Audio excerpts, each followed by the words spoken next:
Dalam penerbangan kita hari ini, Saudari Alia Basaid merayakan hari ulang tahunnya.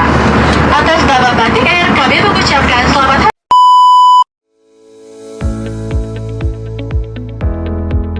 Di ulang tahun Alia Masaid ke-22, Thorik Halilintar tampaknya tidak berhenti memberikan kejutan untuk kekasihnya itu. Setelah memberikan kejutan di rumah serta hadiah tas ratusan juta, Thorik Halilintar langsung memboyong Alia Masaid untuk berlibur di Bali. Bahkan, Alia Masaid sendiri juga tidak diberitahu kalau ada rencana berlibur ke Bali. Oleh sebab itu, ia mengaku belum menyiapkan berbagai perlengkapan apapun untuk pergi ke Bali tersebut.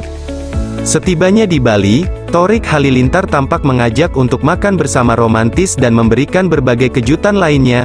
Keduanya dengan teman-teman lainnya juga terlihat menginap di sebuah villa mewah. Dalam foto yang diunggahnya, Alia Masaid tampak membagikan berbagai potret romantis dirinya dengan Thorik Halilintar. Terlihat teman-teman lainnya yang juga ikut berlibur seperti Amel Carla, Pinka Hapsari, Amira Zaki, dan lain-lain. Villa tempat berlibur Thorik Halilintar dan Alia Masaid ini juga tampak memiliki pemandangan indah ke laut sehingga terlihat semakin romantis.